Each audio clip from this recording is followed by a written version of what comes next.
Welcome to the Country Fried Outdoors Chasing Your Experience podcast. The podcast that will connect you to resources regionally and nationwide to engage them in open, honest discussions so that we can inspire the growth that you need to chase the experience you want. So strap yourself in because here we go.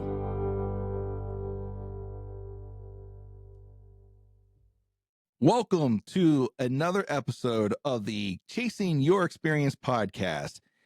Well, this is it. This is the finale. This is the last one of the mini-series with the Scrape Dr. James Holm. And with that being said, let's welcome James Holm back to the podcast. James, how are you, sir? Hey, Sean, how you doing tonight? We're doing good over here. Yeah, I'm excited to do this. I'm excited about this episode in particular because, well, look, this is where it all culminates right here. This is where it all comes together, and this is where we get what we came for, right? What is this? This is the big reward right here. The big now reward. We get it right there. It's the grip and grin. It's what we're here for. It's the whole point. It's why we did everything we did. So yeah, we're just going to get right. I think we should just get right into this and talk about some of these people and talk about some of these deer that have been taking over our products, different states, all over the country, truthfully. A lot of first bucks for people, a lot of biggest bucks for people, a lot of mature bucks in general taking over our products. So we're excited by that. The number of kills this year increased over last year by double digits. So we're excited to hear that. And they continue to trickle in as we get through into the summer and guys start to talk more again. So more and more are coming in now as we talk. And by the time we get to show season, the last fall shows, even more people will come forward. And at this point, I do believe that we're at 33 confirmed is how many bucks we killed on our products. So, and last year was 23. It's growing. It's growing. Well, before we get too far ahead, ladies and gentlemen, for everyone watching and listening, this is episode 5 of 5. So if you are just now tuning in to this mini series and you're listening to this as episode 5, I got to tell you, pause it, stop it, go back to the playlist, find episode number 1 of this, starting with Y, and then make sure you follow along from 1, 2, 3, 4, and 5. Not because I'm trying to get the views. The views are nice. Don't get me wrong. I love the views. But for you to understand where we're at and how we got here, you really seriously need to go back and listen to those other podcasts.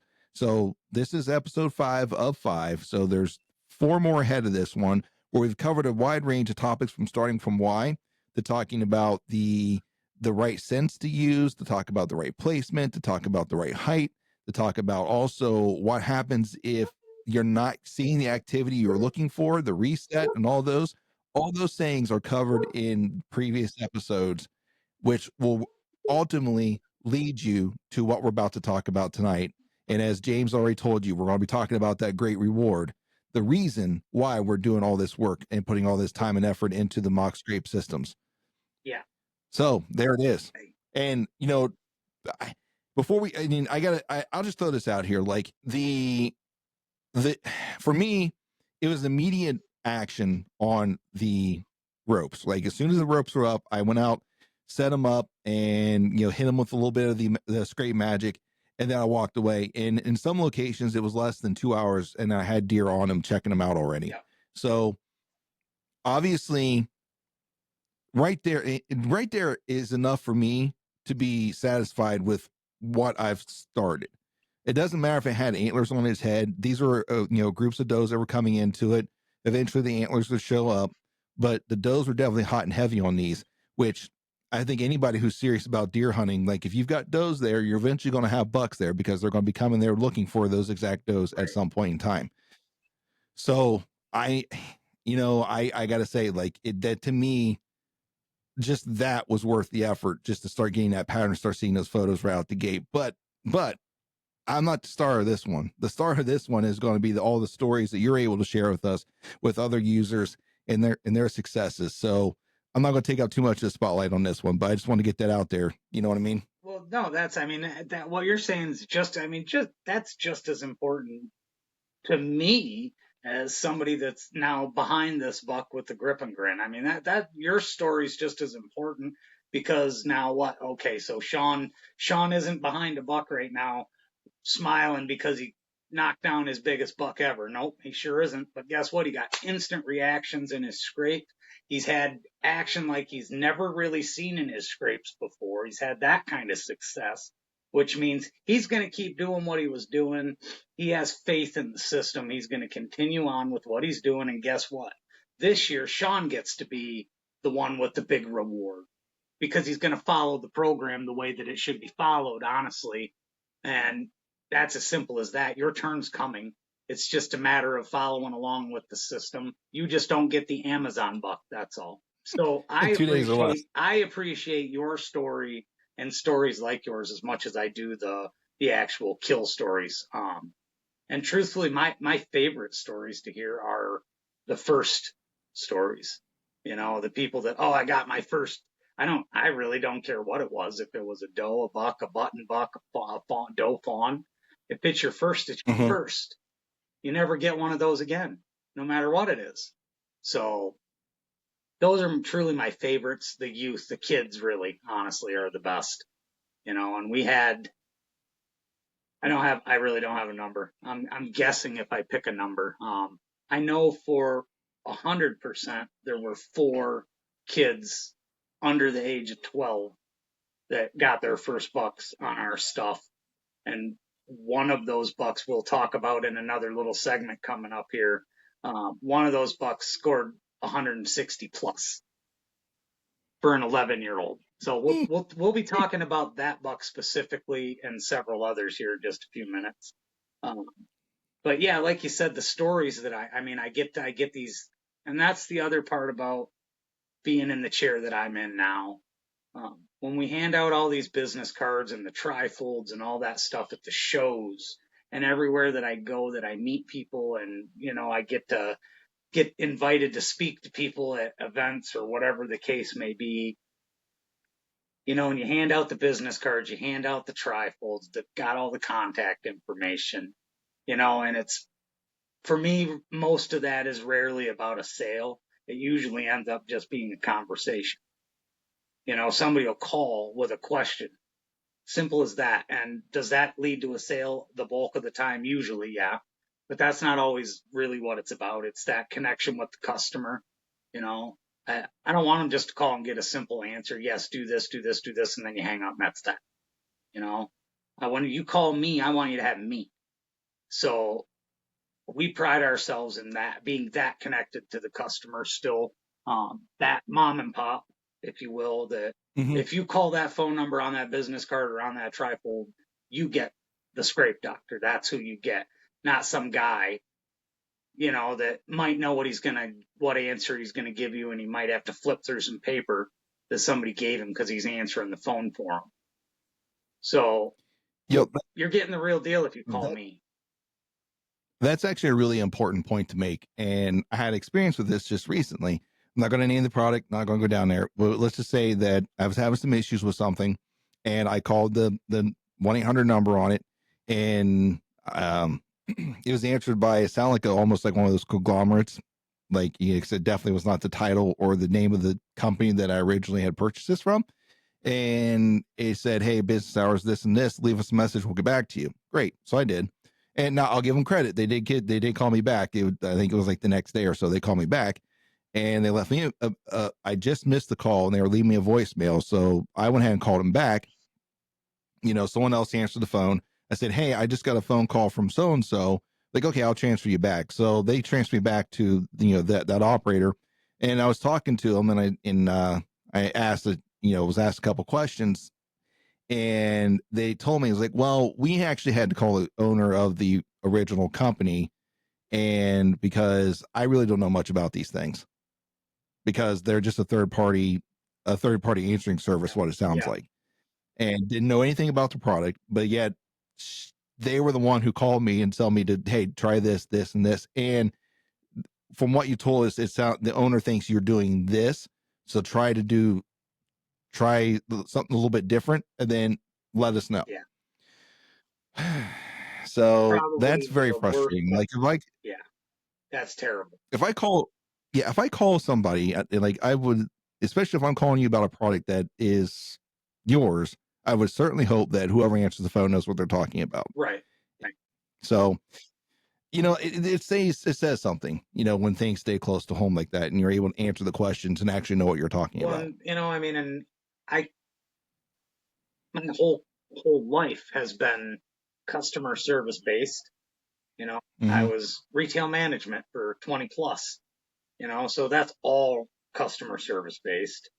So it's just kind of what I do. And if it's not 100%, then you're doing it wrong. If somebody is unhappy, they need to be made happy, no matter. Doesn't matter.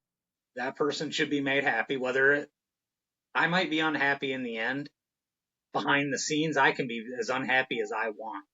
But that person is going to get what they want, and they're going to be made happy, and they're going to be satisfied, because they're not going to walk away with anything bad to say, or how their situation was handled. They may not end up a customer in the end. That just may happen, but they won't have anything bad to say about me on the other side of that, on the customer service side. Say what you want about my stuff, but you'll never be able to say anything bad about my customer service. No matter, you can if you'd like, but you're telling a lie.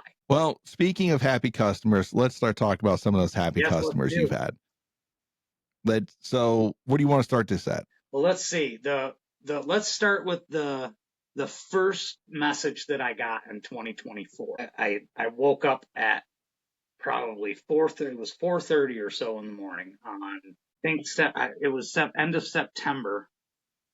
It's September 27th or 8th, I believe. I can't remember the exact date. And I got up, I turned on the coffee, poured a cup of coffee, and I sat down and picked up my phone. And I had a message from a customer that said, "Hey, getting ready to hit the woods. It's our opener." And I'm like, man, it's pretty, it's early, it's warm. I wouldn't want to have to deal with the bugs, the ticks. So anyway, I said, well, good luck, best of luck, man. I hope, send me pictures right away if you do any good, da da da da da. So I go on about my business, and I'm on the thing answering emails or something, and I get a thing flashes across, and I look up on my phone, and it says, "Look at this blood trail." Well, I'm done checking emails now. So click on the message, and I open it, and it's Greg. And I'm like, oh, wow, look at that. And then it's a video, and the blood trail goes super like this, and then there's the deer. There's the buck laying there. Swear to God, it wasn't 20 minutes into the 2024 season for us, and we had our first buck on the ground. So it kind of started there. And then October comes, and it was just kind of like rapid succession of pictures coming in. Some really nice Michigan deer. I mean, some super nice deer in the upper 130s, just super nice bucks. And it went from there to a little boy named Eddie in Indiana. I met him the year before in Shipshawana, and set him all up. He had to have, he knew what he wanted to have. He picked out all of his own stuff. Dad and Grandpa took him out, and he picked out his own places, and said, "As soon as I get my buck, I'm gonna call you." I said, "Okay." I said, "I'll be waiting." So of course, I didn't remember Eddie. You know what I mean? I'll admit that. This is months after I'd met Eddie. So here we are, like mid-October. Notification comes across my phone. I'm actually in the woods doing something. I don't know what I was doing. And I look, and it's Eddie's dad. So I open the message, and there's a picture of Eddie. Grip and grin behind his buck. I sent you the picture. You have the picture of him. So his first buck did exactly exactly what I told him the deer was going to do. It did. And then that was the result. So, this kid's 9, I think 8 or 9 years old. Mm-hmm. He's hooked on deer in general already, and now the mock scrape thing. And now he killed this. In his mind, it's just a monster of a buck, and Mm-hmm. most people would shoot that buck. It was probably a 15 or 16-inch 8-point, beautiful Mm-hmm. little buck. So Mm-hmm. hooked for life. This kid will be a customer for life. He'll be a friend of ours for life. you know, That's awesome. and that's truly what matters is the memory and the connection with the people. So then Absolutely. Eddie goes through, we get Eddie, his first deer, and then Adam. We've got Adam, the big Adam that you met in Columbus there, his son, Mm-hmm. first deer this year off our stuff. So there, and then let's see, we fast forward through that, we get through into rifle season in most places now. And now the big buck states are starting to pop off. I'm starting to get pictures now from places like Missouri and Illinois, Ohio. Mm-hmm. All these Mm-hmm. big buck states are starting to roll pictures in now. One real big buck come in out of Missouri, probably in the upper 50s. One out of Illinois in the high 60s. And then Ohio, Northwest Ohio, where this 164-inch buck that we just talked about got taken. Okay. That deer, that location in particular, we're going to talk about that. Customer who has since become a very, very good friend, Aaron Blake, and his family, his wife Jackie, his daughter Hannah, and their friend's son Colton, and myself they've been gracious enough to allow me to hunt this area with them. Mm-hmm. And so Aaron was one of my biggest ha-has at my stuff in the beginning. He foo-fooed me a lot. Go away with that. Get out of here with your witchcraft. Go. So he said, give me one of those and I'll show you how to really use it. So I said, okay. So I gave him one in a bottle of Scrape Magic, and he didn't have it in the woods just a few hours, and called me, wanted to know how he could get as many as possible as fast as I could get him to him, because they're the greatest thing he's ever used now. Total 360, it's great, right? So fast Mm-hmm. forward, he gets a really huge buck on camera in one location. He can't close the deal on him, so he's hunting 2 locations at the same time. This is 3 years ago when he first starts using our stuff and running our system. He gets to the other location, ends up just smashing a beautiful buck, right? So he's done. Ohio's obviously 1 buck. So that year he kills that buck, and I'm not sure what it scored. It was in the upper 140s, maybe even a little over 150. Nice deer. The following season comes along. Same deal. He's still got that giant buck in that other location. Back and forth hunting both locations. Mm-hmm. Absolutely just crushes a 9-point in the opposite location again. And this thing, I'm sure you've seen pictures of this one. It's just a monstrous 9-point that's 24 inches wide, I think, or something like that on the inside. So now this location, this just rope squared and Scrape Magic combo location is it's on fire, right? I mean, there are deer there constant. It's continuous. There just never aren't deer in that area in the vicinity of the rope. So now we're into last season, 2024. Aaron says early in the year, he says, dude, this is the year. This is the year that buck is back in there again. He said, and he's got 2 buddies with him that are even bigger. I said, there's no way that they're bigger. Come August, here comes the pictures, and by golly, they're bigger. Way bigger, right? So, again, the other property. Now he's decided to just leave that alone and let it be what it is, not intrude at all. Okay?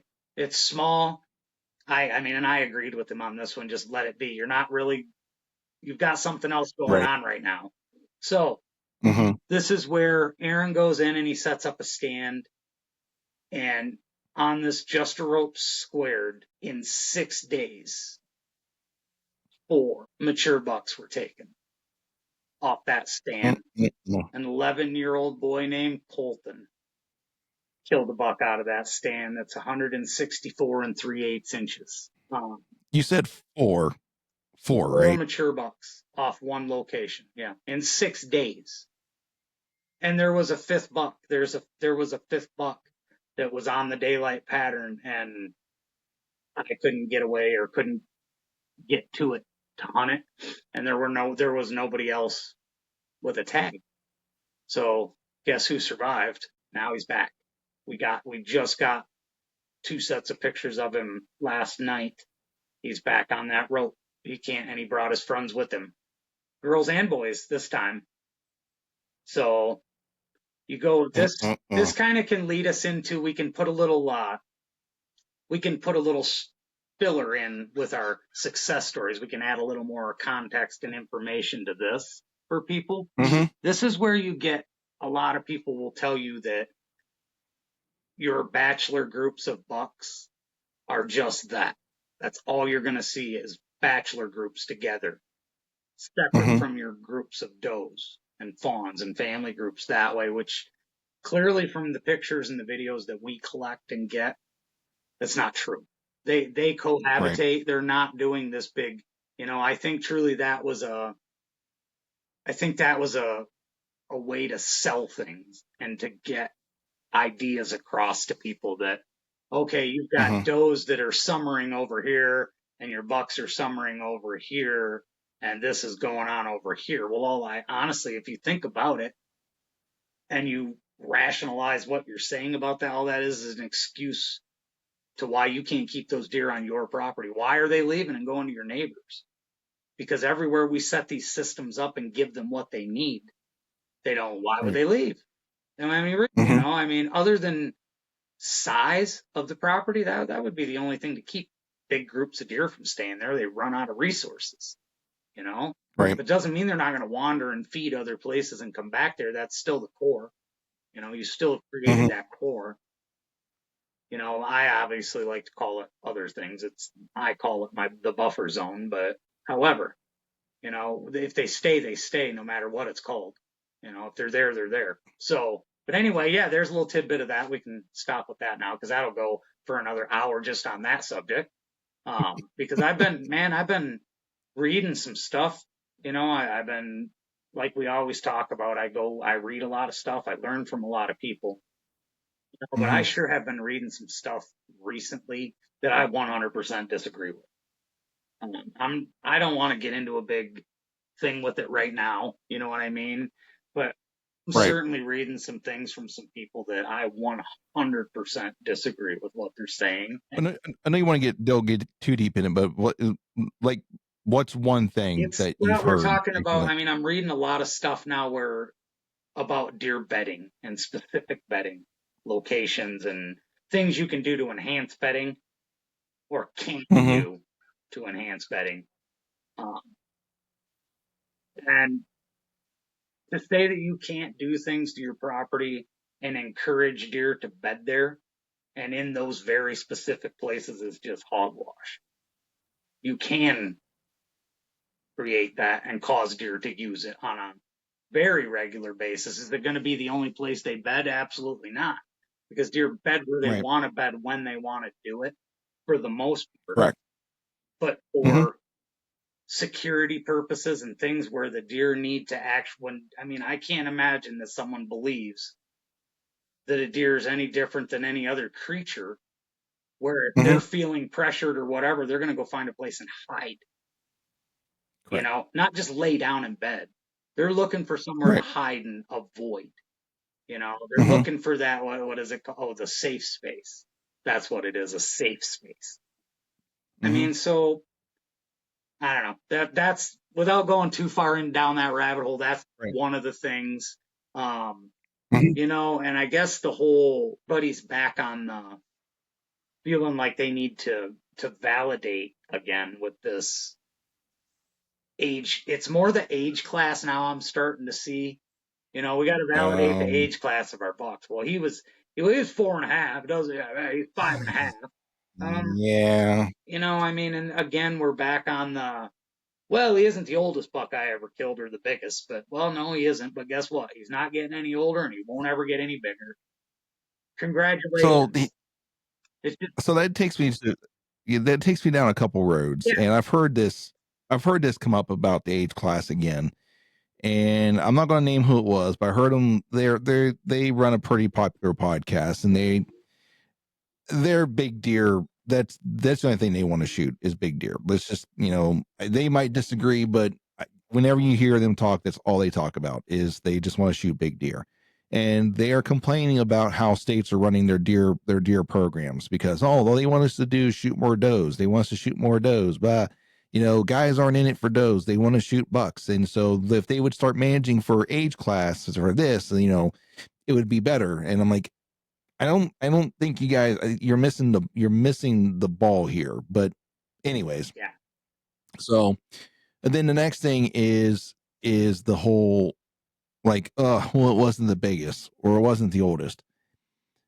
And that irritates me a little bit, not because you said it, but because, well, if that's the case, then why did you shoot it if you weren't happy with it? right.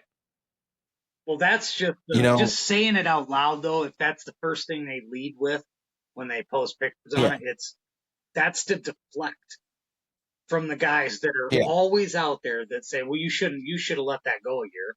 Why'd you shoot that buck? I would have never killed that deer." Well, good. You know what? You could wait and shoot a deer that's 8 years old, and someone will still tell you, "Oh, you should have gave that deer another year." Yeah, right. I can't believe you shot that deer. Should have gave him another year. Yeah, It's you're not this whole social media stuff and people getting trolled on social media. Like, listen, it's got to stop. Or either that, or you're just going to get thick skin because it doesn't matter what you do. Somebody's going to have a problem with what you did, and half the time, and most of the time, it's probably not even people that do what we do. Like they probably just some random person got on there and just wanted to run right. their It's mouth. just trolls is all it is. People that Yeah, want to hate and just say stuff because they don't have anything else to do, But right. yeah, so but that part Hey, is what it is, and I don't know. There's a lot of things that honestly I could talk about that we could talk about. You know what I mean? That right. have very little to do with what I do. They're just random Mhm. opinions about things going on in the industry and not going on in the industry. Um, and I do like Yeah, I think you're right. that I see some people and some YouTube TV shows and other things headed towards more of it's a deer camp experience kind of thing instead of Hmm. it's got to be the biggest buck that walks in this square. If it's not Hmm. a 5.5-year-old 10 point, I shot the wrong buck. I Right. can remember going to deer camp when the biggest 8 point on the buck pole was the talk of the block. You know, and all it Yeah. took was an 8 point, a big 8 point, Hmm. 17, 18 inches wide was a monster. And I don't know where we got away from just being happy for someone that does do that. I mean, is it the buck that some of these guys that are killing giants, are they going to ever do? Will they even pick their bow up? Nope, they won't. Will I pick mine Hmm. up? Maybe. Game time decision on a lot of this stuff for me.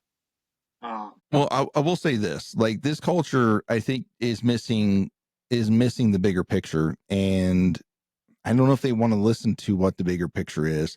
So by the time this airs, my interview or my podcast with the deer biologist or the deer program administrator here in Ohio has aired. We are talking about the number of antler deer that were shot in Ohio, and we're starting to get towards record numbers.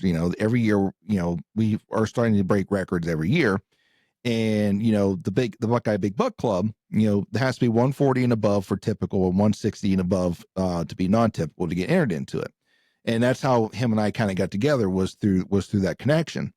And he's talking about, yeah, we're getting more deer in the Buckeye Big Buck Club. Like technically there are more deer coming into it, but the percentage of the bucks that are shot is that make it into the club is getting lower and lower and lower every year. Like because we're shooting more and more yeah, bucks, but the structure of them is not as high. yeah. And so like the quality of our deer, the quality of the whether you want to say age structure, whatever, or just the quality of itself is declining. Yeah. And he's like, part of it is because of the overpopulation of the deer. And there's a few other factors, there's a few other things that go into that. So, but the big buck hunters, they're missing the bigger picture. Like, if we're continuing the direction we're going to go towards, that percentage is going to keep dwindling and dwindling and dwindling.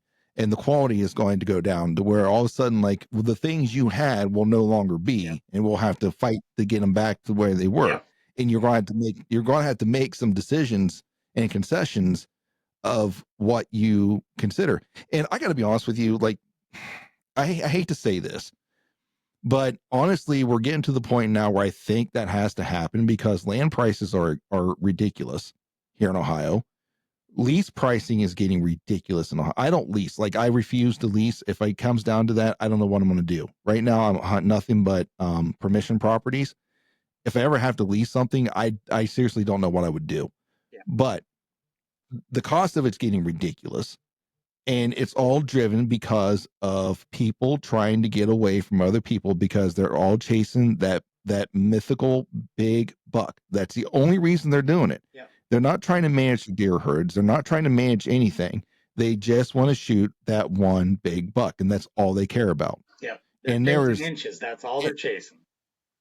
And there is acres upon acres upon acres upon acres of land where hunters have been displaced from because of that very thing. Yeah, absolutely. Don't get me wrong. I would love to shoot a big buck. I'm okay with that. Like, I get that.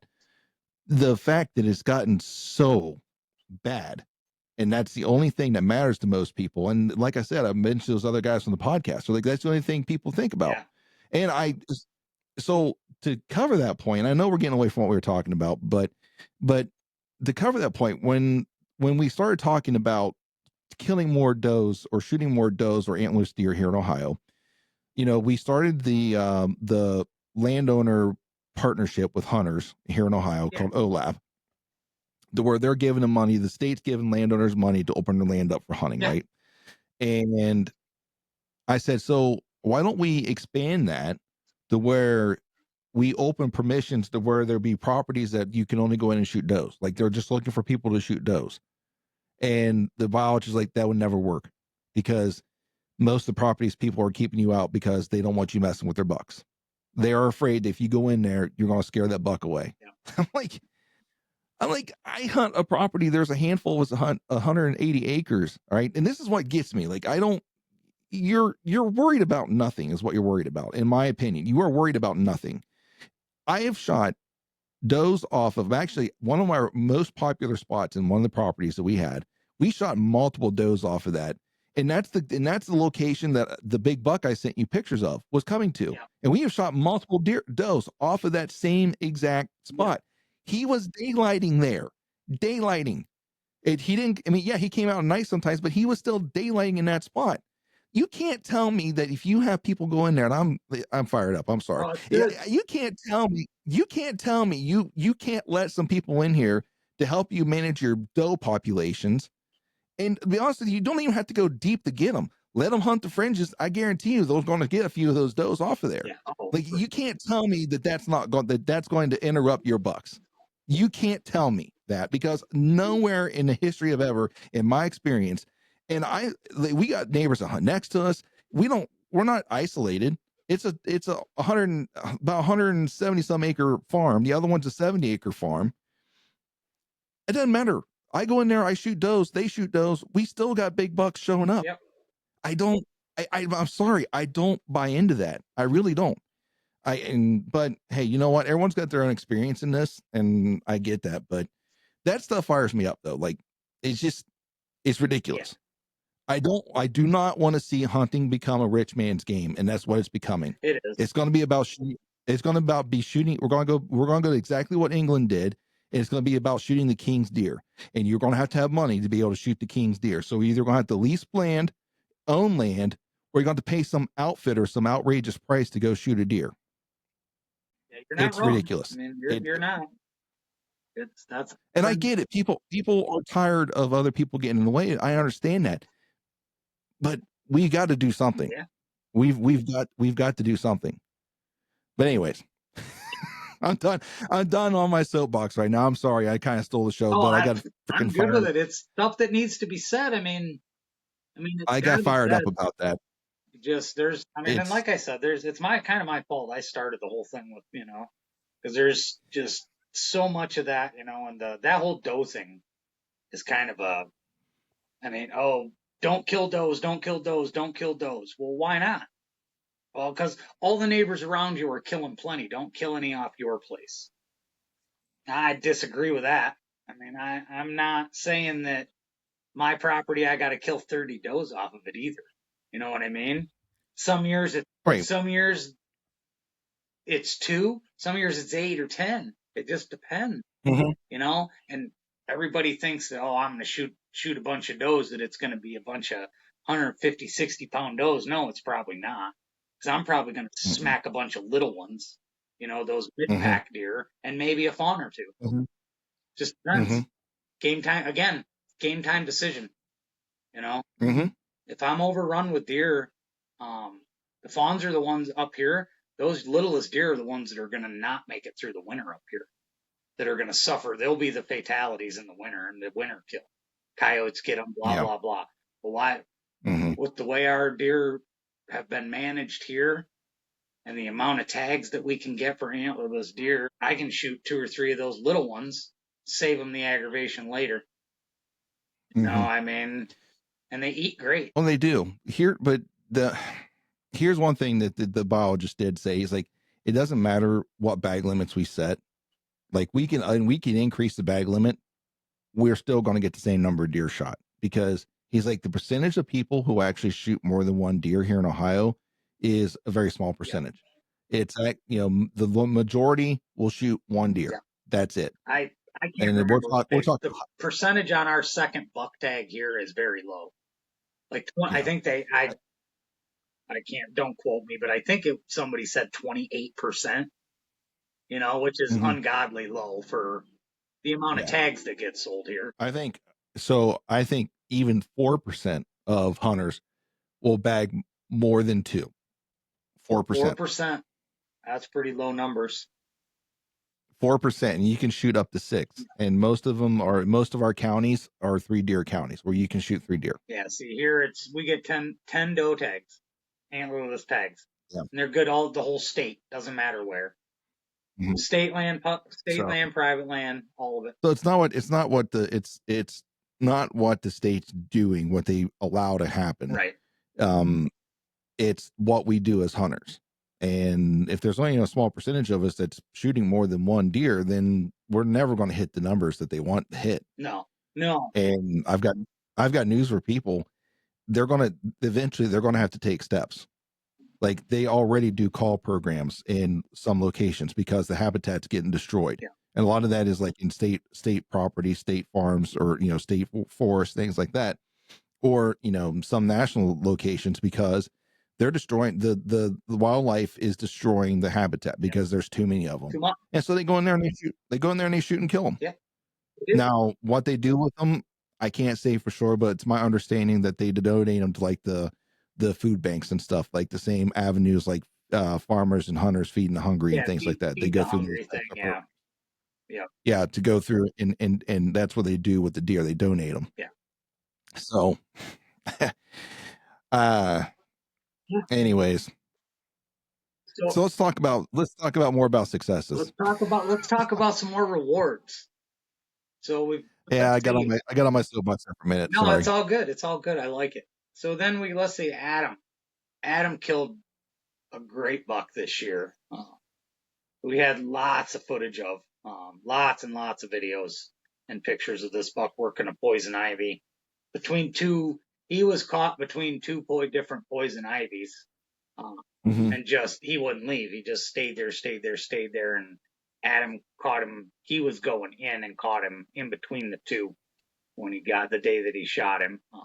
Middle of the day, like 11:15 in the morning. I think he got him in November with his crossbow. Nice, super nice buck, old deer. It's 6.5, 7.5. It's an old deer, super, super tall. And then let's see. Yeah, then What's a Aaron little bit of went the on story another behind that? tear. Go ahead. What was a little bit of the story behind that? Then how did how did the system help him with that? Do Oh, you know? geez, that deer we had. Let's see, just that season we Mm-hmm. had him. We started getting pictures of him probably in mid-June. He showed up the first time in a food plot on the poison ivy, and then showed up on the other poison ivy that same day about 2 hours later. Well, then he was bouncing back and forth between those two. Well, there was another set of vines and stuff hanging in there that were just natural with no camera. Mm-hmm. So he was kind of bouncing between all of those. Um, the year before, he was on a different part of the farm. And this place is big that Adam's on. It's 700 acres. So he was on a different part of the farm on a whole nother setup that we had over there. All ropes, no poison ivies, no vines, just rope. And he daylighted there the whole time. We never got a picture of him in the dark on that part of the Mm-hmm. farm. And then he just disappeared. Figured he died. Nobody that hunted the farm killed him. Figured he died. Right. Just figured he ran himself ragged and died, because we knew he was old. Well, then get him to next year, he shows back up. And we're like, oh, look, he's back. And Adam said, oh, that's Mm-hmm. awesome. He said, hopefully he'll hang around and I'll get a chance at him, or somebody will. Mm-hmm. He just kind of stayed. He was there all the time. He stayed on that end of the farm. And he just, like I said, kept running that circuit. And then he did disappear around, it was just after the first week of November. So probably like the 10th of November, he vanished, just gone. Mm-hmm. And everybody panicked, thought he was dead. The neighbors got him. I said, he's not on the neighbors. I said, he didn't go anywhere. He's somewhere laid up with the doe. I said, you just aren't seeing him. I said, he's staying off the Mm-hmm. cameras. Well, I can't remember the date, honestly. November 27th, I think. Adam texted me at like 11:15 and said, "Hey, I just sent it into that big eight. Sent one into that big eight." I said, "Well, where is he at?" I said, "Did he run off?" Well, he shot him he was bedded, and he walked up on him in his bed, and he never got up when he shot him. He just stayed in the bed, and then finally got up and just kind of walked Mm-hmm. around a little bit and tipped over. He didn't run. He didn't leave. He wasn't very far from the poison ivy. He was just kind of hanging out, I think. Behind it, he was Mm-hmm. behind it on the downwind and downhill side of it. And I think he was Mm-hmm. laying there waiting on that buck to come. Well, the buck that came, like I tell everyone, he better hope that buck doesn't show up, because it's you and he's in Right. trouble. Well, that's exactly what happened. Adam showed up. He wouldn't get out of his bed, and he let him have it, right in his bed. And Adam took pictures of the whole sequence. We've got it all, from the shot Nice. of him in the bed with the bolt in him. You can see the bolt. He got up, and then it just fell out the other, because it was a pass through, but it wouldn't go out because it was stuck in the dirt. Mm-hmm. And then when he got up, it Mm-hmm. finally fell out. And it just seemed like a really surreal thing, because it seemed like it took a really long time for it to end and for the deer to die, but it was fast. But in our minds, it was taking forever, because we were both watching it real time through, he's Mm-hmm. sending me pictures as it's happening.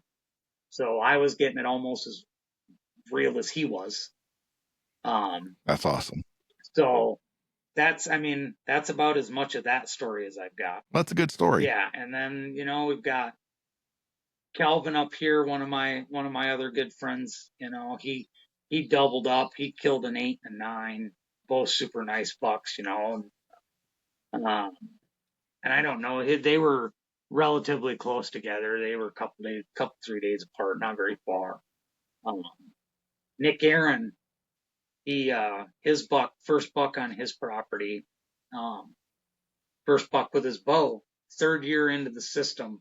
Again, that 3rd year, you have to trust the system, and Nick is probably the poster child for patience for me. and being patient and waiting for the system to do what it does. Mm-hmm. His property is a weird layout and a weird setup, and it was like he would get sparks of activity. It would spark like it was gonna go, and I'd be like, "Yeah, we got it. It's going now, finally." And then it would just peter out. Nothing would happen after that. So it finally, on towards the end of the second year, it really lit up. At a weird random time when you wouldn't think that it would. All the deer just showed up out of nowhere, and it was on from there. That guy put in a ton of work, added a food plot by it. He hauled in pea gravel for drainage and then dumped dirt on top, brought dirt in, hauled that in, and had to cross a creek with a wheelbarrow on a plank to get his dirt to the back of his property where he built his food plot. So, I mean, this guy's doing putting in a gob of work, and then I go there, I do the consultation, we set the stuff up for him, and there's your reward. The culmination of all that work and all that effort and all that wonder. Is it really worth it? Am I wasting my money and my time? No, because now look what you've got. You've got there's your ultimate reward. That's what you were after. That buck. So, and now already he's just sent me pictures now going into, this is his 4th year with our system, and his very first bachelor group has showed up. It's got 5 bucks in it. Nice. And one of those bucks is a banger, truly a mature one. I can't wait to see this thing when he comes out. He's got coffee cup bases already coming out of his head. So yeah, he's going to be a good one. I'm excited to see him. So, I mean, and that's, so yeah, we got Nick, and then we've got guys that have just started to use some of the products. They don't have the system. They've got a product or two, those guys are working hard at it. That's all I can say about that. But just because they're just starting, they also, they got that, what you like to call, they got the Amazon effect, because they listened, they followed the program, they listened to what I was saying, they followed along with the system and put these products in the proper locations at that proper height, blah, blah, blah. And they got the reward. They got the big reward at the end. They killed their buck, and it's only going to get better for them, and they know it, Right. And then we've got Dustin Brenton, another one of my customers turned into a good friend. That seems to be a pattern with this stuff. These guys start to use the stuff, and then wow, next thing you know, they're my friend. It's not, do I set out to do that? No, I'm absolutely not. That never is how it's meant to be. And does every customer turn into a friend? No, obviously not, because there's way too many for that. But Dustin, he was all in from the beginning. Him and I have been pretty good friends for quite a long time now. From the beginning of my venture, way back when in 2018, when I started all of this. He's been with me since then and has been as loyal as they come and using the system to its max. Not this past season because of he got married this past year and moved a new house, all that. So his hunting time was limited, new job, all this stuff. All great stuff. That'll do it. Great wife, she's a great girl, all that stuff. Well, now they didn't get to hunt last year very much, and now they've relocated again, new job again for him, so that's exciting. But now the good news for him is he's moved closer to the farms that he's hunting and that we're operating out of. So year before that, 2023, Dustin and his wife Sarah, not his wife yet, we're fiance. So Sarah goes out with her crossbow. Second day in the blind, I get a message. It wasn't daylight even. It wasn't even all the way daylight here. I get a message from Dustin saying, Sarah just shot a giant. I'm like, you gotta be kidding me. He said, no. He said it came Nice. right to the food plot and came right to the scrape. She just drilled him. I watched him run off, Nice. and I think we saw him tip over. I said, well, let me know what you find. He waited for it to get good in daylight, and it was probably maybe 30 minutes max. I get a picture of a main beam. That's all I get is a main beam. And I thought, well, that's all I needed to see. So then we do that. That's at the end of Indiana's, just before their firearm season kicks off. I think it's actually the 2 days before, right? Mm-hmm. So then 2 days later, it's Indiana's firearm opener. Okay. I get a message from Dustin about 5 minutes after daylight on that. No, it was in the afternoon, I think, that time. I get a message from Dustin, and it's a picture of another antler. And I'm thinking, all right, who this time? You get one this? Is this one you? Blah, blah. No, nope. It's Sarah again with an even bigger one with her rifle. And this girl's a sniper now. She shot this deer in the eye. Ooh. From distance now. This wasn't it jumped up out of the bushes and startled her and she got it in the eye. No, this was a deliberate, we're going to knock you off your feet in the eye kind of thing. So back to back, man, personal best bucks off of our stuff, both right at our property, you know. One's a 10 and one's an 11. Gobs of footage of both these bucks, you know what I mean? All summer, all fall, into the season, again, just so now we get to move all the way back here to 2024 because I couldn't go without talking about Dustin and Sarah, right. You know, absolutely, because he's been honestly such an integral part in helping us do this, and Kelvin and Matthew Newsom, you know, that guy, you're not going to find a dude that works a system any harder than him and works at his deer management and his property management and all of this. You won't find anyone any more dedicated than that guy. Okay. His dues coming. You know, he's paid his dues. His day's coming. He's going to reap his reward one of these days. A big one's coming his way. You know, and I'm shouting all these guys these people that I'm shouting out are my core guys that have helped me get where we're at now. And the reason that you and I are actually sitting here, because if it wasn't for those guys helping me along and guys like you, there'd be no reason for me to be talking to you at all. It would just be me talking to myself, you know?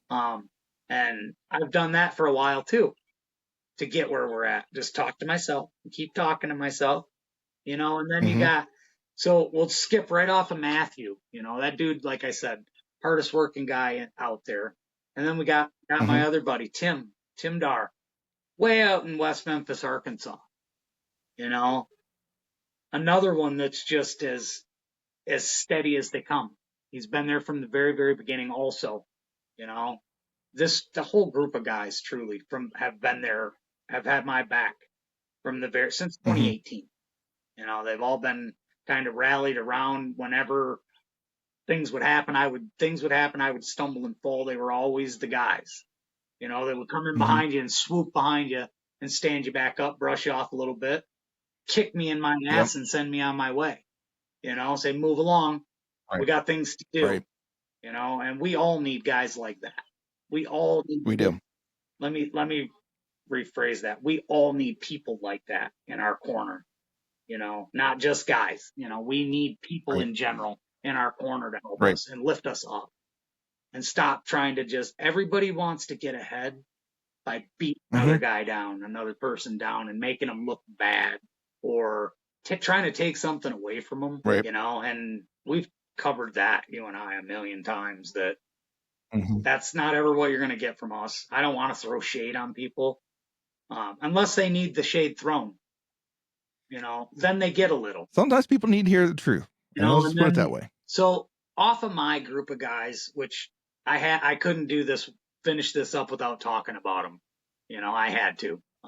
So thank you for letting me shout those guys out for sure. Absolutely.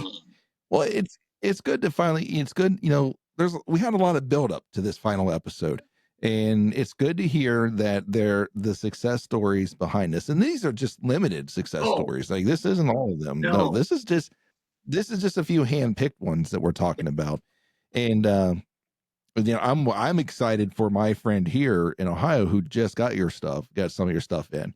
I think him and I next Tuesday are going to get together in the morning and go out and walk around and get him set up in a couple spots. So I'm excited to start seeing his photos start Me coming in, too. so we can share them with you, and I look forward to his season, how it goes. So it's just an They're coming in exciting thing. Like again. Every time we do this, the pictures start coming in. more. Hopefully, you'll get another phone call. Last time we lost you. No, no. I told everybody that might call tonight. Don't call me tonight. Don't call. But it's just it's an exciting time because I know what it's capable of doing. At least how it what it's capable of starting, and how quickly it can happen. Yeah, I've said before, had them within a couple hours. As a matter of fact, I've had them that came in because I made a scrape and hunt and literally sat there yeah, that night, and I had does come into that already. yeah, Like, and then another buck came in and made a scrape behind yeah, it. Like, yeah. a little guy, one in.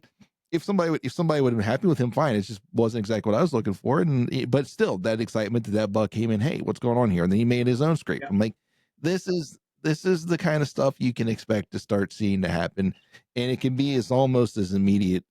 It can almost be immediately. Exactly. So, and Sometimes yes, sometimes it takes sometimes a little no. bit, You know what I mean? Very, right? very rarely are you going past 48 hours without your first visit. Right. Very rarely. So, I will. Oh, we talked about this before too. That you can't please everybody all the time, right? I mean, you just can't. no. I was pretty excited to see I got my first 1-star review. So I was glad to see that. So truly, I'm not even being sarcastic about that or anything. I truly was kind of excited to see it, because Right. it was the 1-star review in the 59 reviews that I have. So Right. I guess I'll take one bad one out of Yeah. 58 good ones. Thanks. Yeah. It's gonna It is, happen. and I'm truly glad to see it. Like we've talked about, I have no apprehensions of making the whole world happy, because we both know that I'm not making the whole world happy at all. I'm not here to make everyone happy. No, I don't get paid to make people happy. Nope. Oh And wait, I do I think get paid? Do I get paid for this? I forgot. I don't know. Do you? I don't know. I can't remember. I'll have to ask somebody that's more important and got bigger title than me. Right. See who's got, somebody's got to have more rank. But oh yeah, back to one more success story. One more. All This right. is a good one, Yeah. right? So Right. the deer hunting and the mock scrape industry is almost an impossibility in the South, in your southern tier of states. Okay. And by Okay. the South, I'm talking about the Carolinas. Okay. Georgia, Alabama, Louisiana, Mississippi, Texas, Florida. Okay. Okay. That's the South. Very difficult to get deer to react to scrapes there. Virtually impossible to get them to hit a rope, vine, any of that. So Is it because of the pressure down there, or what is it? What? it's the and from what I've gathered through my own Mhm. research and my own watching cameras over the last 5 years. And I won't try to trick anybody into thinking I know more than I do, because I've only been watching the South for 5 years really steadily and really paying attention to what goes on down there. And I truly Mhm. think that it has something specific to do with the subspecies of deer in the South. I think they're just a Okay. little bit different, hardwired just a little bit different, and they don't Okay. quite run the same system in their mind as the deer do, say the Midwest, Ohio, Okay. even up all the way up into Tennessee, Kentucky, Virginia. While that's still in a lot of people's minds, those are still southern states. That's not the Mm-hmm. deep South. You're not in a deep South state till you hit Georgia, and I'm probably Right. even middle Georgia before you're Mm-hmm. in the deep South, in my opinion. But North Florida, Alabama, Louisiana, Georgia, that specific area Mm-hmm. is very difficult to get mock scrapes to work. And I finally got someone to agree to just try it. I didn't want anyone Mm-hmm. to buy it. I said, I'm looking for Right. someone to try it. I'll send it to you. Mm-hmm. So he says, okay, well, it's not going to work, but go ahead and send it to me. So I sent him 3 bottles of Scrape Magic. He went out, put it out. And the same night that he put it out, he messaged me and asked me what it was. He said, I have never seen deer down here react like this to anything in my life. And he's a Florida native. He lives there. He killed his first buck on our stuff this past January. Actually, it was Nice. February 2nd. He killed it. And already had replacement bucks back in that scrape, working that licking branch. So that's how I ended my 2024 season, was in Nice. 2025 with my our first Florida buck. And Awesome. it's just strictly on the Scrape Magic. It's not any of our other products there. He has our products. Mm-hmm. And this is how I know in my own mind that it's just, you're going to have to find a better way down there. Use natural, the flora, fauna down there, and not try to introduce something not native or not normal. Because Right. in that same scrape that we're talking about down there, he hung just a rope, Mm-hmm. and the deer abandoned the scrape immediately. As soon as the rope went there, they abandoned it. I left it for 3 days. We left it, and you could see the deer skirt it on the camera. And this was the weirdest thing I've ever seen in my life. I said, well, so on the end of the third day, I said, take it out, move it, remove it. He went in and he took it out, and that same day, within 2 hours, the deer were right back on that licking branch again. As soon as the rope was taken away. So it was it was the rope. You know what I mean? It was that rope. Yeah. They hated it. They didn't do it. They wouldn't do it. The only place we found in Florida that we can get them to hit a rope like that is if we hang it way low in a palmetto bush or something like that and stick it out. You don't hang it down, you stick it out.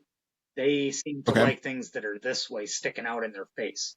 So, but I don't want to go too deep into what I know and what I don't know about that, because I mean, there's some stuff there that we've learned that are truly going to change the game for what we're doing in the South.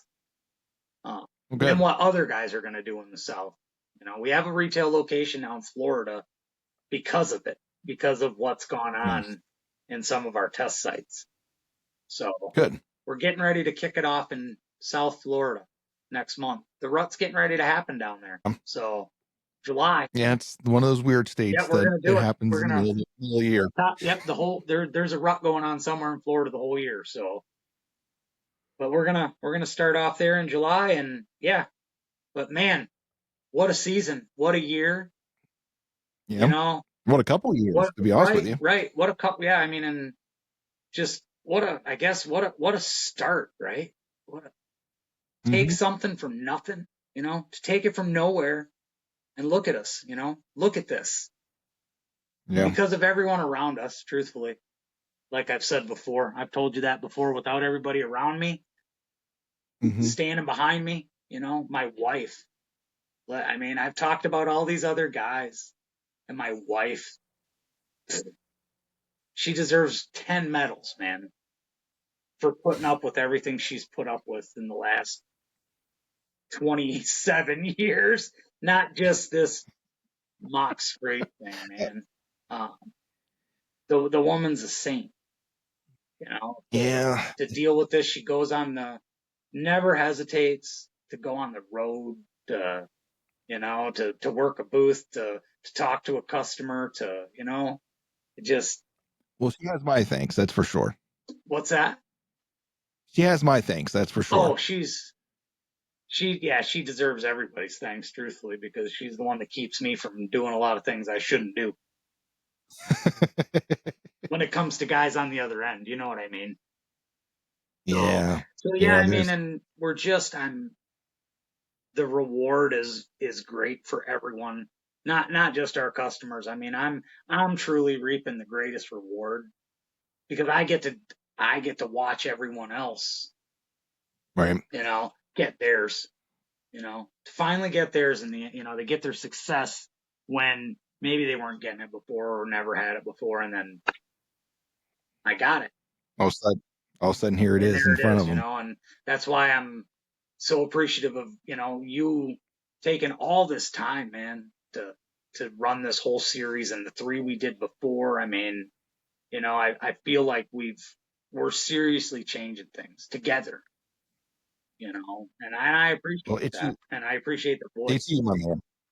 It's you, my man. And I appreciate you taking the time and putting your trust into sitting and talking to me about this. Cause when we met in Columbus, you didn't know me from No, Adam. well, So, you didn't and know me either. no pun intended, but you took a chance, and listen, I've asked a lot of people, there's been others I've asked to be on here, and I get a couple yeses, I get a couple, just ghosted, right? And even the ones who say yes, sometimes I get ghosted by them too. Yeah, And not talking anything bad about you guys that have done that. yeah. Don't get upset. I understand. I totally understand. But I appreciate that you took the chance to come on here and spread the word of what your system, what you're doing, and how to raise the bar when it comes to deer hunting. And I appreciate that. I appreciate your attitude towards it and what it is that you're the connections you're trying to make, which is very important. It's an art that's lost. And you can see it in almost every company that exists today that eventually went from ground level where you're at, that blew up and became something else. And now it's just a shell of what they used to Yeah, be. And it's not, those connections are gone. yeah, And that's the one thing I think in today's world that we've forgotten about. What is so important is those connections that we yeah. make. Well, and And I it's mean not that it's not, the connections, and you just can't forget where you came from. no, Can't forget what got you where you are, and you talk about these other companies that become a shell of what they were. Well, it's because they grow too big. I right. mean, and I worry about that, truthfully. I think about that. At this point, is it just a pipe dream and a reality? Yeah, it is. But the reality is it could switch in a minute, you know. Yeah, but there's enough companies out there who are big I who still watched have that I watched who what still have that. happened to us last Mhm, year, all because of one video. You know what I mean? I know how fast this can turn and just mhm, explode into a giant thing, uh, mhm. because it happened. You know what I mean? Last year, Yeah. all because of one guy in one video that just lit things up, and it happens on a regular basis now, where we talk. I Mhm. go somewhere and I talk on a podcast or whatever the case may be, and then bang, we get whacked again. You know what I mean? So Right. I know with the right exposure and just with the right choices, we're gonna Right. be all right. We're gonna continue to grow, and that's all I can hope for, is we continue to grow and Right. get better. You know, that's I think you're well on your way to doing that as word starts to get out and stuff, and the people see the success that they can have, or at least really realize what success is, and how to gauge that success. And I think you do a good job communicating that to people, and the time you take to talk, and you've been on other podcasts, and it's not, Yeah, it's those times that you take to go out and get yourself out there and let people hear you from you, right? It's one thing if I sit and tell you, if I get on here and start giving praises towards, the scrape doctor and scrape magic, that's one thing, right? But when you come on here, you're the person who's behind the chair. Like, you're the person who's running the show. Well, let's be honest, your wife's running the show. right, right. But Let's be realistic about who's in charge. let's be real, right? Our wives are the ones who run the show. But let's but you're the one that's behind it. And when people hear you talk about it and the successes that you've gained, you've garnered, the stories you've got from people, the connections you've made, that's what makes it special, right? And I think when we talked about the companies that lose their way, that's, that's one of the things is they start outsourcing their stuff. They lost their way. They're not the person that you talk to anymore. Right. And, there are large companies out there, right? Look at Matthews. Matthews is owned still by that family. It's their company. They're huge. They're probably the number one selling bow brand in America, if not internationally, right? They're still big, but they're still good. And they still hold they still hold their beliefs. So I think there's not to sit there and stroke their ego any, but I think that's a model to at least look at about growth and becoming large, but yet not losing your way. Right. So it can be done. It can be done. So I just tell you that so you don't get like worried about it. So you don't leave and have these deep seated fears, because there is a way to do it. Oh, for sure. And there's also a way not to do it. If Fairdyne comes knocking on your door, hey, we'd like to give you X amount of money for this. You might want to think about that, Yeah. Well, or whoever else is out there, and they'll probably get a nasty gram about that at some point, but whatever. I might, but I'm okay with nasty grams. It's, it's a grain of salt. There are bigger fish. There are bigger fish to fry than nasty grams. I have other things to do. So, right. We're James, really cranking it up, and let's. I'm excited, man. This season's going to be the best yet. I'm sure. It's going to get better. And every season it's going to get better, and you're going to get more and more feedback. And I like your attitude you got to, hey, I finally got my first 1-star review, and I'm happy about it. Yeah. A lot of people get angry when they, 1-star, what? But hey, we all take those in the chins. Half the time it's just people who don't really mean what they're saying anyways. They're just miserable people. But sometimes there's some valuable feedback. If you want to give a 1-star review, then give their feedback on what failed or why it failed. And that's something we can look at to maybe help you to correct, or maybe that's something that we need to correct, but whatever. Yeah. Well, and reading the 1-star review, the answer was there. You know what I mean? It was not even the answer why I got the 1-star review was in the review, but it wasn't our fault. Again, back to customer error. Right. And it's in the review, so that's okay. Listen, I was a firearms instructor. I know what it means to be customer error. Everyone's like, something's off of my sight. It's always something but them. A totally different side of customer service, I guess, but still the same principles. You're right about that, my man. Well, James, it's been a journey. It's been quite the journey that we've had over the last, the last 5 episodes. We've actually spent about 5, collectively almost, I bet you we probably spent about 6-7 hours together now on just this series alone, let alone the 6 or 7 we had last time, if not more. Yeah, so I think the last time was pushing 12 hours actually, because those were 2 hours solid.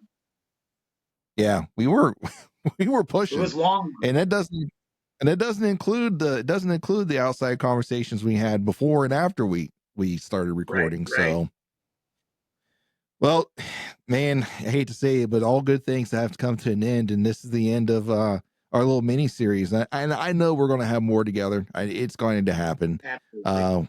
We'll get together, put our heads together, and come up with something else. But for this mini series, this one's coming to an end. So. Absolutely. With that being said, what do you want to leave the people with? What's some final words that you want to leave them with? We're gonna just leave off with what we always leave off with, Sean. Memories are forever, and they're free, and everybody should get out there and make some. Absolutely. Well, James, I cannot thank you enough for the time you've taken out of your days to sit down and talk to little old me, to help get your word out, and I appreciate every moment of that. And I certainly hope that the listeners appreciate it as well. I know that I've got people coming to me now saying that they're going back and listening to them, and they're sold, and they're hooked, and they're ready to move forward with it. And I just hope that continues to grow, not for me, but for you. Like I'm rooting for you, and I hope that you make the growth that you want it to be, and you have the success that you want with this. And like I said, I can't thank you enough for the time and effort, and just the advice, and just the conversations, and then the friendship that you and I have created since last year at Columbus. So I appreciate that. And ladies and gentlemen, I appreciate all of you as you sat and listened to us talk. This is another hour-thon from us. But this is it. This is the fifth and final episode. This is the rewards. I hope you guys appreciated the stories that James shared with us about the successes of his program and his system with other people, and even digging deep down that deep south where it's starting to take off down there as well, which sounds like it's pretty impenetrable. Easy for me to say, but it's down there working for him down there and starting to work. But with that being said, once again, folks, I appreciate you so much. If you would, please take the time to follow the show, follow the Scrape Doctor on his social media accounts, and also check him out at scrapedoctor.com. But until our experiences cross paths again, may you have the courage to fail, but yet the humility to learn. And as always, we do hope you stay safe out there. And God bless you.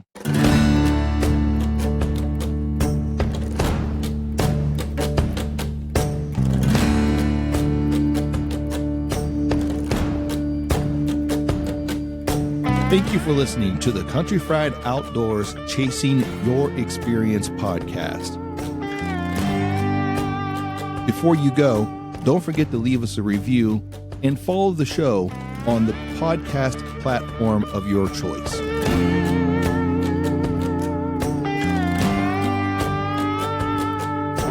Are you hungry for more Country Fried Outdoors? Then follow us on Instagram at Country Fried Outdoors, or subscribe to our YouTube channel at Country Fried Outdoor Productions.